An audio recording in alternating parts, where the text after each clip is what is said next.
నమస్తే, welcome to prime nine news. నేను Ravi. 1949 November 26న రాజ్యాంగానికి డ్రాఫ్టింగ్ జరిగిన రోజు. ఆ రోజే అంటే రాజ్యాంగ నిర్మాత డాక్టర్ బిఆర్ అంబేద్కర్ని రాజ్యాంగం రచించాలని చెప్పేసి ఎన్నుకున్న రోజు. మొత్తానికి ఆ రోజును పురస్కరించుకొని నవంబర్ 26న మనం సంవిధాన్ మనం జరుపుకుంటున్నాం. అంటే ఈ నేపథ్యంలో అంటే ఆ రోజే నేషనల్ లా డే కూడా.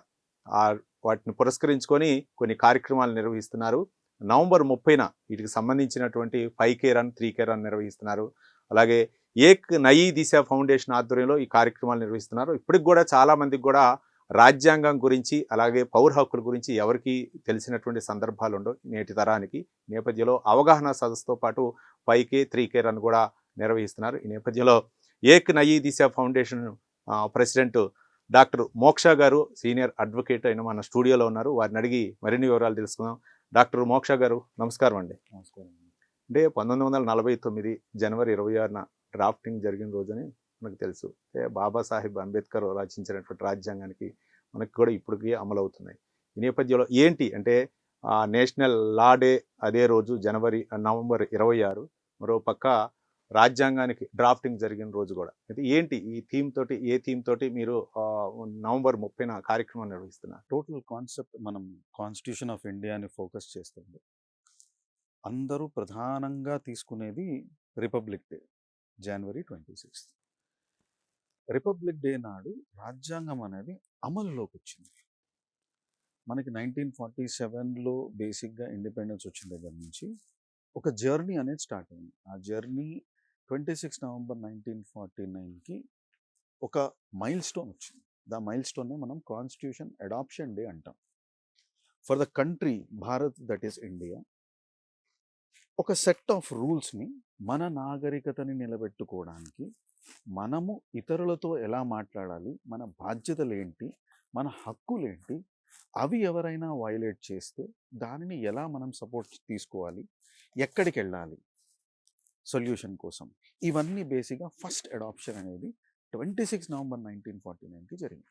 రైట్. మోక్ష గారు, అంటే 49న డ్రాఫ్టింగ్ జరిగిన రోజు అంబేద్కర్ అంటే తర్వాత అనేక పరిణామాలు జరిగినాయి. రాజ్యాంగం అమల్లోకి తెచ్చారు, వివిధ పరిణామాలు జరిగినాయి. అంటే కొన్ని సందర్భాల్లో రాజ్యాంగాన్ని మార్చాలి, లేకపోతే అందులో సవరణలు చేయాలనేటటువంటి ప్రతిపాదనలు ఇప్పటికీ వస్తున్నాయి. ఏంటి అంటే ఎందుకు అంటే వాళ్ళ రాజకీయ అవసరాల కోసం జరుగుతున్నటువంటి ప్రయత్నమా, లేకపోతే ఏంటి అంటే బాబాసాహెబ్ అంబేద్కర్ భావితరాలని దృష్టిలో ఉంచుకొని ఆయన రాజ్యాంగం రచించారు. చాలామంది విభిన్న వర్గాల నుంచి అభిప్రాయ సేకరణ తీసుకొని వీళ్ళకి ఏమేమి కావాలా సదుపాయాల దగ్గర నుంచి, రిజర్వేషన్ దగ్గర నుంచి అన్ని రాశారు. కానీ ఇప్పుడు మళ్ళీ తెరపైకి వస్తుంది ఒక్కోసారి రాజ్యాంగాన్ని సవరించాలనే ప్రతిపాదన. ఏంటి అంటే ఎందుకు అది రాజకీయ అంశాలు అందులో ఇమిడి ఉన్నాయి అనుకోవాలా? మార్పు మానవ జీవితానికి ఆధారం. మార్పు లేకుండా మనుగడే లేదు. బాబాసాహెబ్ అంబేద్కర్ గారు రాజ్యాంగం రచించే సమయంలో మనకు కంప్యూటర్లు లేవు, టీవీలు లేవు, ఇప్పుడున్న ఏఐ టెక్నాలజీ లేదు. అంటే ఈ ఎగ్జాంపుల్ ఎందుకు తీసుకున్నానంటే అందరూ కనెక్ట్ అవుతారని. ఒక జనరేషన్ జనరల్గా మనం తీసుకుంటే 15 years is one generation. So every 15 years generation changes. అలాంటప్పుడు రాజ్యాంగంలో కొన్ని అబ్సల్యూట్ అయిపోతాయి, అంటే అమల్లో ఉన్న ఉపయోగం లేని సిచ్యువేషన్ వస్తుంది, కొన్ని అవసరం అవుతుంది. ఉదాహరణకి ప్రైవసీ అనేది మనం అంత ఊహించలేదు. రాజ్యాంగం చేసే టైంలో అసలు ప్రైవసీ బ్రీచ్ అవుతుంది, అలాంటి ఒక సిచ్యువేషన్ వస్తుందని మనం ఎక్స్పెక్ట్ చేయలేదు. బట్ ఇప్పుడు మనం చూసుకుంటే ప్రైవసీ అనేది ఉంది. మనం ఒక రెస్టారెంట్లో ఏదో ఓ టిఫిన్ చేస్తున్నామంటే ఎవరో సెలబ్రిటీ వస్తారు, ఆయనతో పాటు మన ఫోటో తీసుకుంటారు, లేదా ఫింగర్ ప్రింట్ వచ్చేస్తుంది. So privacy is a priority today. కాన్స్టిట్యూషన్లో లేనప్పుడు దాన్ని యాడ్ చేశారు. Right to privacy is also right to life and liberty అనేది. సవరణ or amendment is mandatory.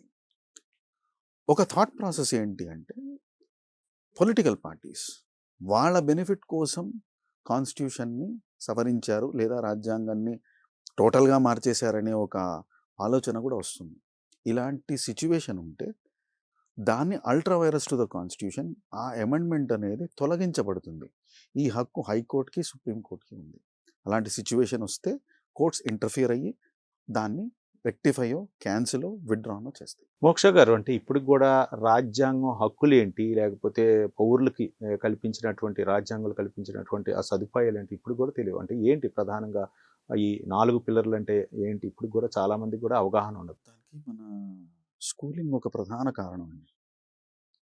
స్కూలింగ్‌లో constitution అనేది చిన్న చిన్నగా చెప్తే కొన్ని స్మాల్ చాప్టర్స్‌గా ఈజీగా ఉంటుంది. మనకి రాజ్యాంగం అనేది ఎప్పుడో 10వ క్లాస్‌లోనో, 8వ క్లాస్‌లోనో, 9వ క్లాస్‌లోనో సివిక్స్ అనే ఒక చిన్న సబ్జెక్ట్‌లో జనరల్‌గా ఆప్షన్స్‌లో వదిలేసే పార్ట్‌లో వస్తుంది. సో, అందుకు పౌరులకి రాజ్యాంగం అన్నా, దానిలో రైట్స్ అన్నా, డ్యూటీస్ అన్నా తెలియవు.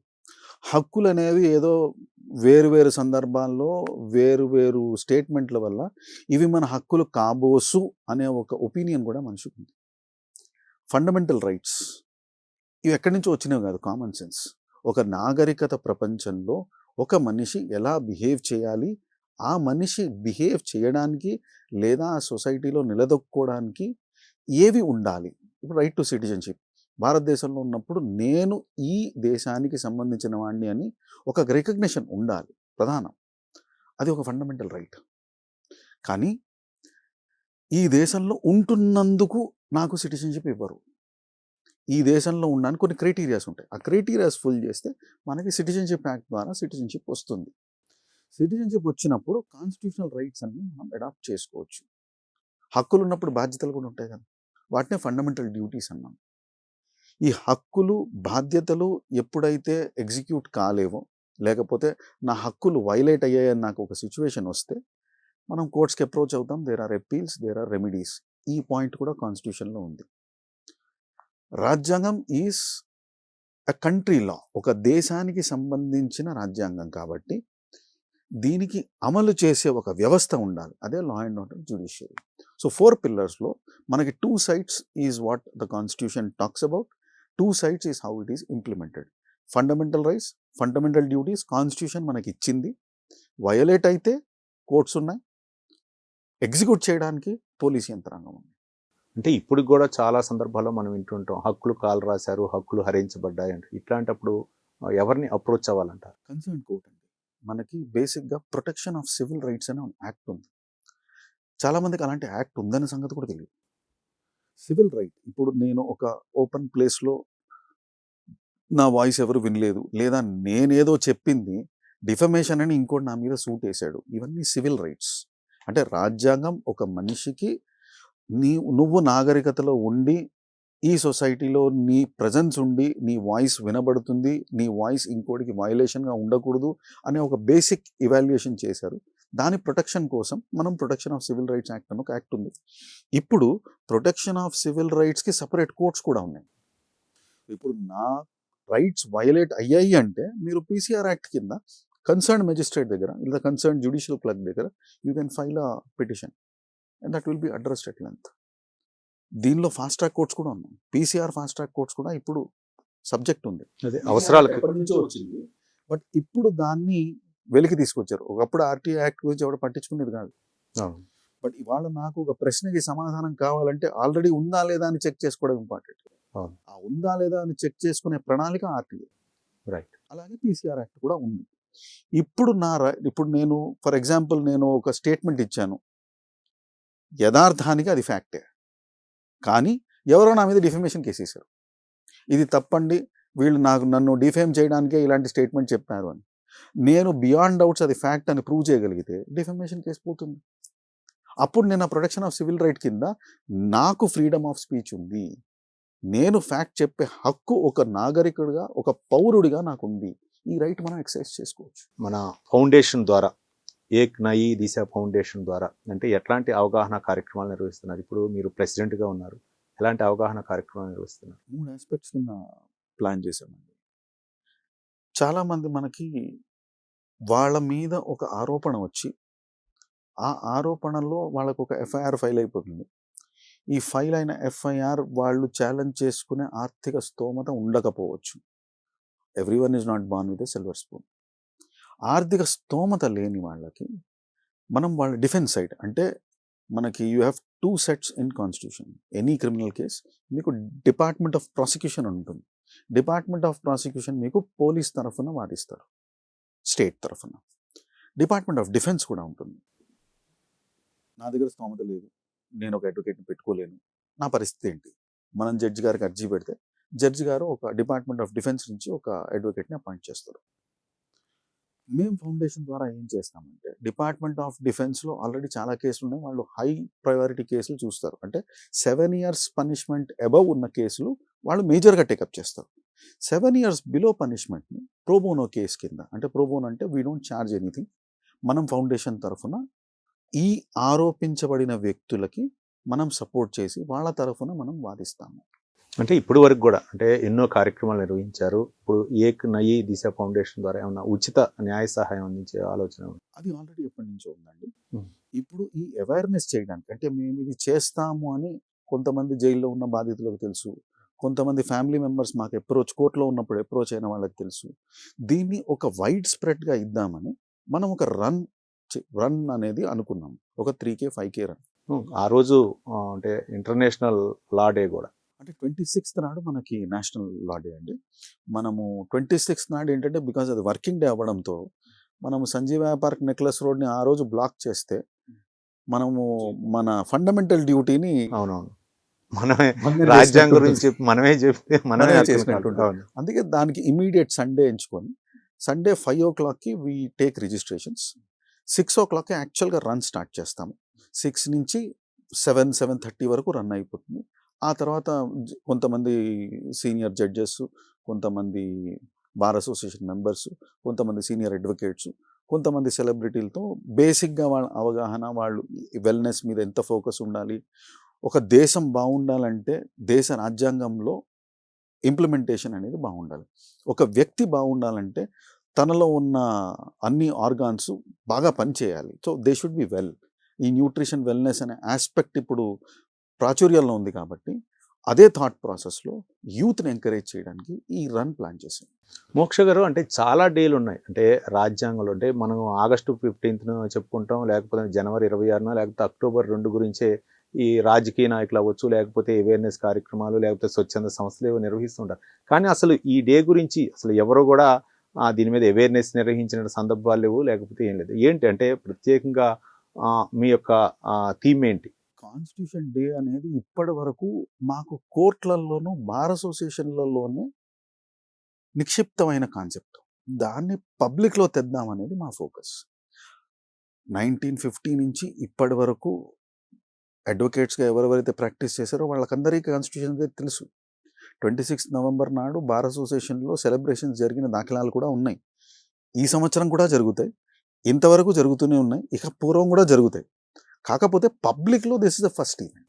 అంతవరకే జరుగుతున్నాయి, కానీ మిగిలినటువంటి ఆ అవేర్నెస్ తెద్దామని పబ్లిక్లో ఫస్ట్ ఈవెంట్ చేస్తాం. అంటే ఇప్పుడు ఉన్నటువంటి యువత అయితే అంటే మరి చదువులు రాను ఈ ఐటీ ప్రొఫెషన్ ఎక్కువ అవటం వలన ఏమో కానీ అసలు రాజ్యాంగం మీద అవగాహన లేదు. ఏంటి అంటే వాళ్ళకి అవేర్నెస్ కల్పించాలంటే ఏంటి? January 26th అంటే తెలియదు, August 15 అంటే తెలియదు. ఏంటి అంటే వాళ్ళకి చదువు మీద ఐటీ ప్రొఫెషనల్స్ ఎక్కువ అవటం వలన, లేకపోతే ఏంటి మన రాజ్యాంగం గురించి మనమే అంటే మన విద్యా వ్యవస్థలోనే మనం తప్పిదం చేస్తున్నాం అనుకోవచ్చు. ట్రెండ్ బట్టి కాన్సెప్ట్ చెప్పాలండి. ఇవాళ మీరు ఒక యోగా నేర్చుకుందామన్నా లైట్ మ్యూజిక్ ఏదో మ్యూజిక్ పెడతారు, మ్యూజిక్ లేకుండా యోగా చేయడం మానేశారు. ఇంకా జిమ్ అయితే పాపు జాజ్ మ్యూజిక్కే, మ్యూజిక్ లేకుండా ఎక్సర్సైజ్ మనుషులు చేయట్లేదు. రాజ్యాంగం తెలుసుకోవాలంటే ఇప్పుడు బేసిక్గా మనకి మీరు ఒక ఉదాహరణకు ఒక న్యూస్ పేపర్ మీరు తీసుకుంటే జనరల్గా న్యూస్ పేపర్ మనుషులు చదివేది దాంట్లో ఫోటోలు, హెడ్లైన్స్. అదే కాన్స్టిట్యూషన్ ఆఫ్ ఇండియా మీరు బుక్ తీశారనుకోండి, అన్నీ ఒకే ఫాంట్లో ఉంటాయి, ఎక్కడ చదవాలి, ఏది చదవాలి, ఏ క్లారిటీ ఉండదు. అది మీరు ఇంట్రెస్ట్ క్రియేట్ చేయాలంటే కాన్స్టిట్యూషన్లో ఒక పౌరుడికి ఒక అస్సలు సంబంధం లేని ఒక ఐటీ ప్రొఫెషనల్ ఉన్నా, అసలు కాన్స్టిట్యూషన్తో నాకేమీ లింక్ లేదు అని ఎక్కడో మూల కూర్చున్నా కూడా, ఎక్కడో మారుమూలన ఏదో ఒక వ్యాలీలో పోయి నేను ట్రెక్కింగ్ చేసి ప్రశాంతంగా ఇక్కడ ఉంటాను అనుకున్న వ్యక్తి పొరపాటున స్లిప్ అయి కింద పడ్డాడు అనుకోండి, same constitution will come to his rescue. It is right to his life which is to be protected. ఈ బేసిక్స్ అనేది తెలియాలి అంటే ఆ యాక్టివిటీస్లో ఇన్వాల్వ్ అయ్యి మనం చెప్తే ఈజీగా ఉంటుంది. సో ఒక రన్ ద్వారా youth is more encouraged on wellness today. Health conscious అనుకోండి, న్యూట్రిషన్ కాన్షియస్ అనుకోండి. All these are focused on youth today. మీరు any software professional who is being talk today we talk about quality of life, quality of living. Quality of living without constitution is not possible. అంటే ఒక పక్క ఆదాయం, income పెరుగుతున్న కొద్దీ కూడా వీటిపై అవగాహన పెంచుకోవాలి అంటారు. పెంచుకోవాలి అంటే మీకు పిట్టకథల్లాగా కాన్స్టిట్యూషన్ చెప్పగలగాలి. అలా చెప్పగలగాలి అంటే ఆ ప్రెజెంటేషన్‌లో రావాల్సొస్తుంది. ఆ ప్రెజెంటేషన్ ఎనర్జిటిక్‌గా ఉండాలంటే ఇలాంటి యాక్టివిటీస్ చేయాలి.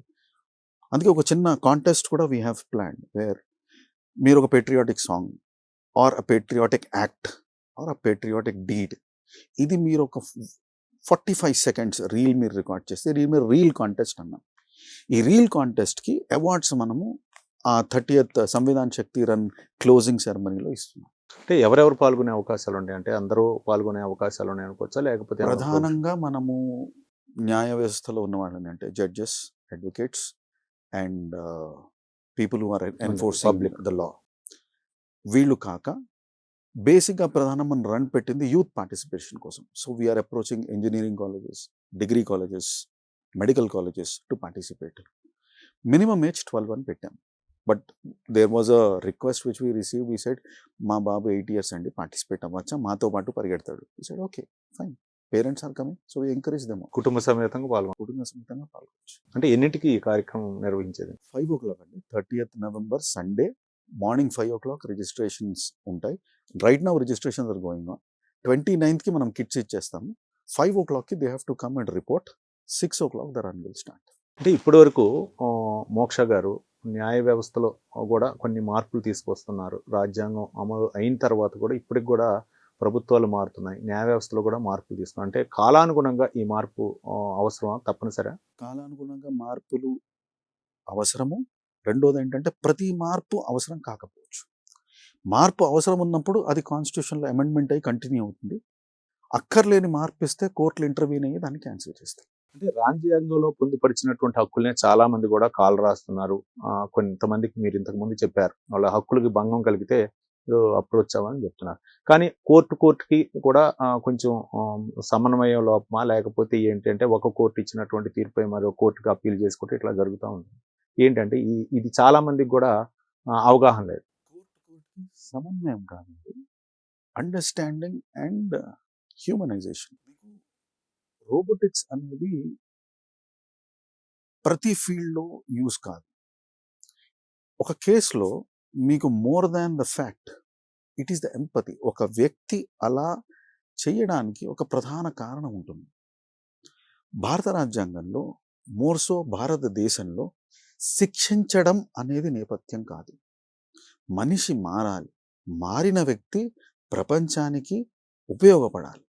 ఇది మీరు ఎప్పటి నుంచో వచ్చిన ఋషుల సంకల్పం అనుకోండి, డాక్టర్ బాబాసాహెబ్ అంబేద్కర్ గారి సంకల్పం అనుకోండి, ఇప్పుడున్న వ్యక్తుల సంకల్పం కూడా అదే.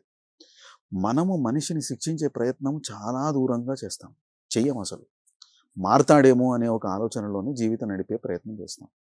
అందుకే punishment is not the focus of Indian constitution which you see in other countries. మార్పు కోసం మనం ఈ అప్పీల్స్ పరివర్తన కోసం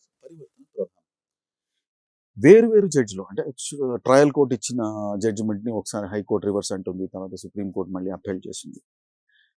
జడ్జిమెంట్ ఇచ్చేటప్పుడు 10-15 కోణాల్లో మనం ఒక జడ్జిమెంట్ ఇస్తాం. ఎక్కడన్నా ఒక పొరపాటు జరిగితే, ఒక లోపం చదివితే అది సరిదిద్దుకునే అవకాశము అప్పీల్స్లో ఉంటాయి. ప్రతి జడ్జికి ఒక విజిలెన్స్ ఏర్పాటు చేశారు. ట్రయల్ కోర్ట్ జడ్జికి సెషన్ కోర్ట్ విజిలెన్స్ ఉంటుంది, సెషన్ కోర్టుకి హైకోర్టుకి సుప్రీంకోర్టు. సో ఈ ఫ్లో వచ్చినప్పుడు జనరల్గా న్యాయ వ్యవస్థలో తప్పులు జరగకుండా సరిదిద్దే ప్రయత్నము ఏర్పాటు చేయబడింది. ఆ హక్కులు కూడా కల్పించబడ్డాయి. మీరు 2 అంశాలను తీసుకున్నారు. ఒక న్యాయవాదిగా ఒకటి న్యాయ వ్యవస్థలో ఉన్నటువంటి అంశాలని ప్రజలకు తెలియజెప్పడం, పౌరులకు అవగాహన కల్పించడం. ఇంకొకటి మన డ్రాఫ్టింగ్ జరిగిన రోజు, రాజ్యాంగానికి డ్రాఫ్టింగ్ జరిగింది, అందులో జరిగినటువంటి పరిణామాలు కూడా వివరిస్తున్నారు. ఇప్పటి వరకు కూడా అంటే మామూలుగా చాలా మంది కూడా ఈ 2 అంశాలపై అయితే మాత్రం ఎవరూ తీసుకోరు. కానీ మీరు ఈ 2 అంశాలని తీసుకుంటున్నారు. ఇవి ఎట్లా అవేర్నెస్ కల్పించాలనుకుంటున్నారు? అవేర్నెస్ కల్పించడం ఒకటే అండి. మనము ఇవాళ మీరు sustenance of brain reading capacity చూసుకుంటే 1 గంట 2 గంటలు ఒకానొక కాలంలో మనకి 3 గంటల సినిమా ఉండేది. ఇవాల్టి రోజు మనం గంట సినిమా కూడా కరెక్ట్‌గా చూడలేం. కాన్సెప్ట్స్‌ని మనము చిన్న చిన్న యాస్పెక్ట్స్‌లో చేస్తే అంటే అవేర్‌నెస్ ప్రోగ్రామ్‌లుగా అసలు ప్రైవసీ అంటే ఏంటి? రైట్ ఆఫ్ ప్రైవసీ అంటే ఏంటి? ఫ్రీడమ్ ఆఫ్ స్పీచ్ ఏంటి? ఫ్రీడమ్ ఆఫ్ స్పీచ్‌కి, ఫ్రీడమ్ ఆఫ్ ఎక్స్‌ప్రెషన్‌కి డిఫరెన్స్ ఏంటి? ఇవన్నీ కాన్స్టిట్యూషన్‌లో పార్ట్సే. మనం విడివిడిగా ఒక కాన్సెప్ట్ సెంట్రలైజ్ చేసి చెప్పామనుకోండి, తొందరగా అర్థమవుతుంది. అదే మీరు అబ్స్ట్రాక్ట్‌గా నువ్వు మొత్తం కాన్స్టిట్యూషన్ చదివి నీకు తెలిసిపోతుందని చెప్పారనుకోండి, అది కుదరదు.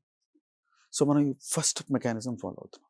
ప్రతి కాన్సెప్ట్‌ని ఒక స్కిట్ లాగా, ఒక యాక్టివిటీ లాగా చేసి, ఆ యాక్టివిటీస్‌ని జనాల్లోకి మనం పెనెట్రేట్ చేస్తే, ఈ యాక్టివిటీస్ గుర్తుండి అక్కడి నుంచి మీకు కాన్స్టిట్యూషన్, రాజ్యాంగం అవగాహన, దాని ఇంప్లిమెంటేషన్ అంతా తెలుస్తుంది.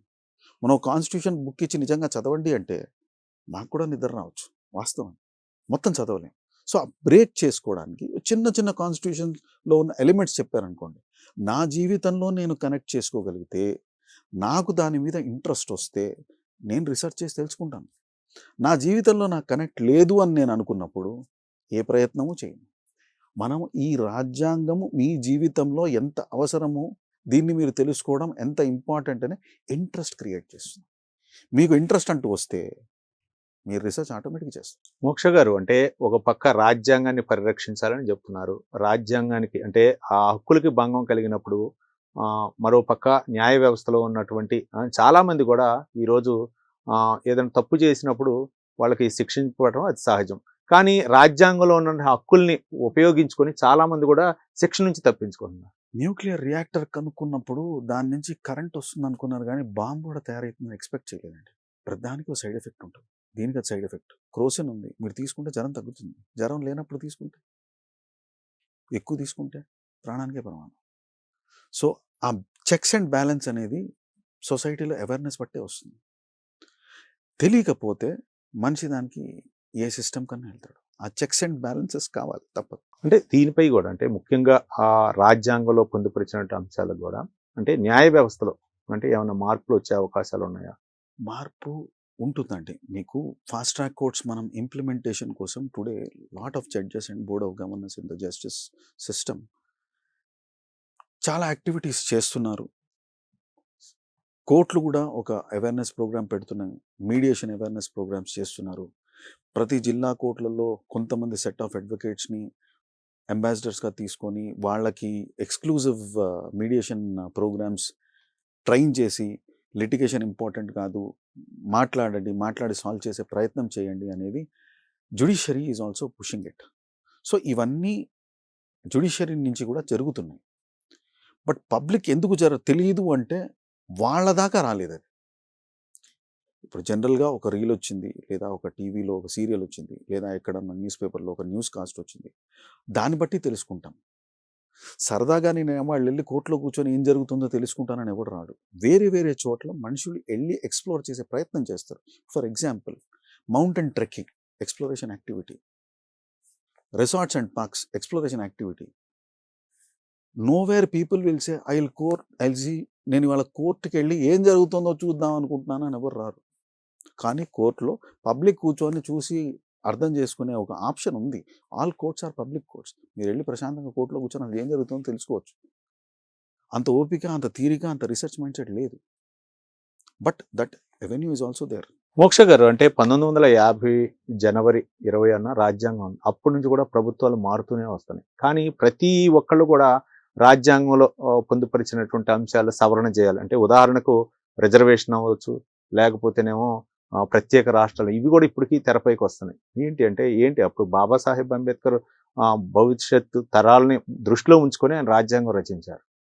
దీనికి ఇప్పుడు ప్రభుత్వాలు ఏంటంటే ఇవి కొన్ని మార్పులు చేయాలా, లేకపోతే ప్రత్యేక చట్టం తీసుకురావడం, పార్లమెంట్‌ని ఏర్పాటు చేసి అందుట్లో తీసుకొస్తూ ఉంటారు.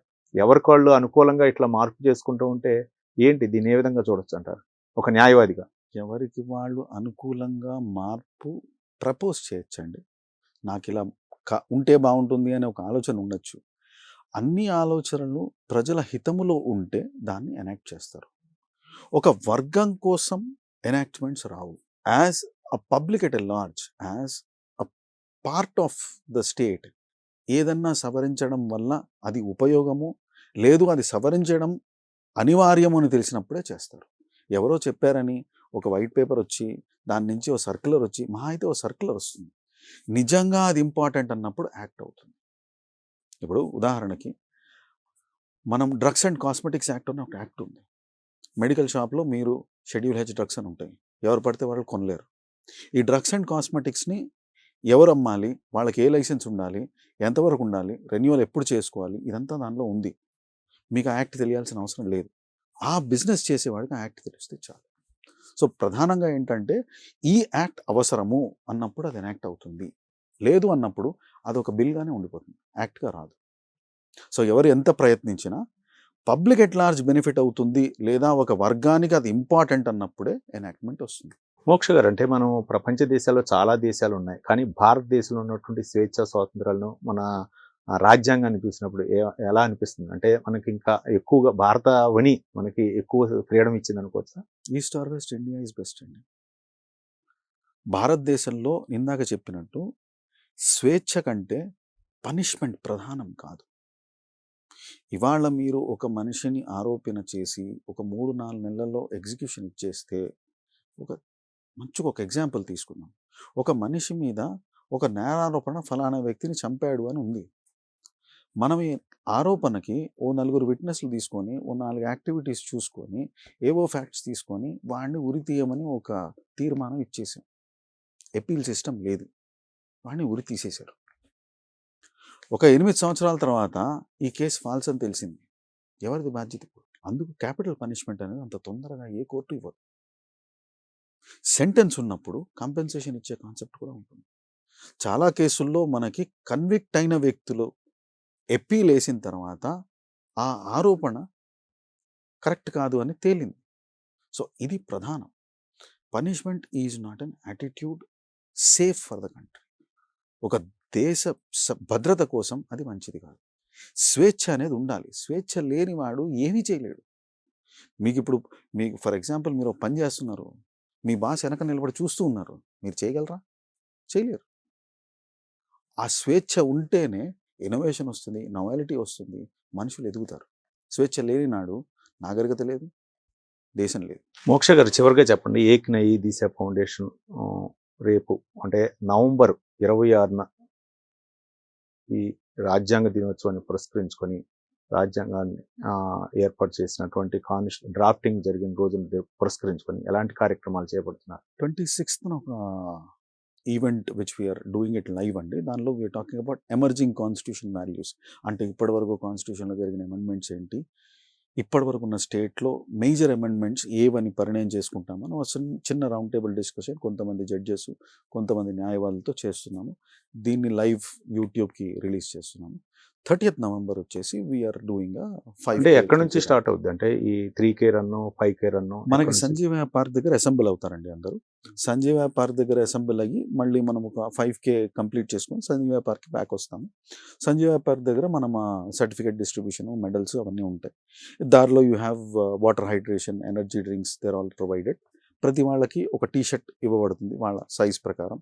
So T shirt will be given 1 day before. 29th kits ఇచ్చేస్తాము. 30th వాళ్ళు 5 o'clock రిజిస్ట్రేషన్ వచ్చి వాళ్ళ కన్ఫర్మేషన్ చూపించి 6 o'clock we start the run. Right. Thank you అండి మోక్ష గారు, అడ్వకేట్, ఏక్ నయీ దిశ ఫౌండేషన్ ప్రెసిడెంట్ చెప్తున్నారు. అంటే నవంబర్ 26న డ్రాఫ్టింగ్ అంటే రాజ్యాంగానికి డ్రాఫ్టింగ్ జరిగిన రోజును పురస్కరించుకొని అవేర్నెస్ కార్యక్రమాన్ని నిర్వహిస్తున్నామని చెప్పారు. ఇది నవంబర్ 26 ఆ రోజును పురస్కరించుకొని, అదే రోజు నేషనల్ లా డే అని కూడా పురస్కరించుకొని నవంబర్ 30న సంజీవయ్య పార్క్ నుండి అయితే 3K రన్ అలాగే 5K రన్ కూడా నిర్వహిస్తాం. ఇందులో అందరూ కూడా పాల్గొనాలని చెప్పేసి డాక్టర్ మోక్ష గారు విజ్ఞప్తి చేస్తున్నారు. ఇది ఇవాళ స్పెషల్ డిబేట్. మరో డిబేట్తో మళ్ళీ కలుసుకుందాం. చూస్తూనే ఉండండి Prime9 News.